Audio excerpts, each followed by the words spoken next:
স্বাধীনতার ৫৪ বছর পেরিয়ে গেলেও দেশের শিক্ষা ব্যবস্থা কাঙ্ক্ষিত উন্নত করতে পারেনি বলে অভিযোগ করেন বাংলাদেশের ঐক্য পার্টির নেতারা। তারা বলেন, শিক্ষা খাতে যথাযথ সংস্কার এনে পুরো শিক্ষা ব্যবস্থাকে জাতীয়করণের আওতায় আনতে হবে। এতে শিক্ষকদের আর্থিক ও সামাজিক অবস্থার উন্নতি ঘটবে এবং সামগ্রিকভাবে দেশের অগ্রগতিও ত্বরান্বিত হবে। বাংলাদেশ ঐক্য পার্টির ৫ম প্রতিষ্ঠাবার্ষিকী উপলক্ষে জাতীয় প্রেস ক্লাবে আয়োজিত এক আলোচনা সভায় দলটির নেতারা এই দাবি জানান। সভায় সভাপতিত্ব করেন বাংলাদেশ ঐক্য পার্টির চেয়ারম্যান অবসরপ্রাপ্ত লেফটেন্যান্ট কর্নেল আবু ইউসুফ জোবাইরুল্লাহ। বক্তারা বলেন, শিক্ষা খাতে বরাদ্দ বাড়ানো না হলে দেশকে উন্নত রাষ্ট্রে পরিণত করা সম্ভব নয়। এ সময় তারা ইউনেস্কোর পরামর্শ অনুসারে শিক্ষা খাতে বাজেট বৃদ্ধির আহ্বান জানান। আগামীর বাংলাদেশে উন্নত বিশ্বে রূপান্তরের যে করণীয়, এটা খুব মোটা দাগে বলা যেতে পারে, কিন্তু এটা খুবই কমপ্লিকেটেড ইস্যু এবং ক্রিটিক্যালি আমাদেরকে স্টাডি করা দরকার। এবং এই জাতীয় বিষয়গুলো আমার মনে হয় যে সেখানে এমন হতে পারে, লম্বা সেশনে হতে পারে, একজনকে একটু বেশি সময় দেওয়া দরকার, তাহলে এই জিনিসগুলো আসে না আসলে।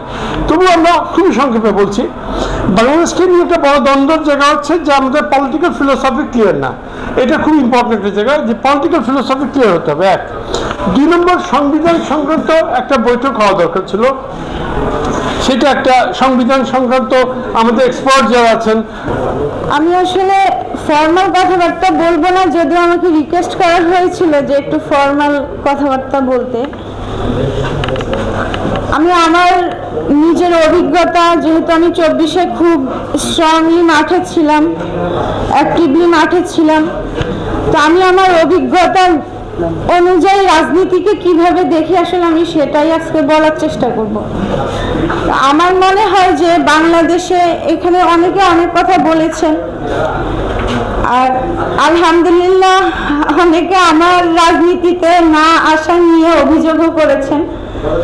আমার মনে হয় যে আমি এতটুকু বলতে পারি, আমি ভালো মানুষ না, তবে আমি নীতিবান মানুষ হওয়ার চেষ্টা করেছি সব সময়। আর এর পিছনে যত অবদান সব আমার মায়ের। আমার বাবা অনেক ব্যস্ত জীবন কাটান, আমার মাই আমাদেরকে নীতি নৈতিকতা শেখানোর চেষ্টা করেছে ধর্মীয় দিক থেকে। আর বিশ্বের সকল ধর্মই মানুষকে নীতিবান বানানোর চেষ্টা করে। তো আমার মনে হয় যে আমিও এখন মা হয়ে গিয়েছি, আমারও আলহামদুলিল্লাহ একজন সন্তান আছেন। তো আমি আমার জায়গা থেকে তাকে সৎ নীতিবান বানানোর জন্যই আসলে রাজনীতিতে না আসার সিদ্ধান্ত নিয়েছি। আর আমি বাংলাদেশ ঐক্য পার্টি আমাকে অফার করেছিল যে ওনাদের সাথে যুক্ত হওয়ার জন্য। তো ওনাদের আগেও আমাকে বিএনপি থেকে নানাভাবে, আমি সরাসরি কথা বলতে পছন্দ করি, তো আমি বলবো যে বিএনপি বা আওয়ামী লীগের কেউ আমার কথাগুলো খারাপভাবে নেবেন না। বিএনপি থেকেও আমাকে অফার করা হয়েছিল যে রাজনীতিতে যোগ দেওয়ার জন্য, কিন্তু আমার মনে হয়েছে যে আমি তাদের সাথে পেরে উঠবো না।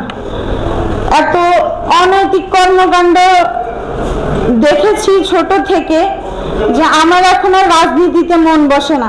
আর যারা বলে যে রাজনীতিতে যদি ভালোরা না আসে তাহলে খারাপেরা জায়গা দখল করে নেয়, কিন্তু ভালোরা আসার জন্য জনগণের দায়িত্ব হয়ে যায় যে ভালোদেরকে আনার জন্য একটা স্মুথ রাস্তা তৈরি করে দেওয়া।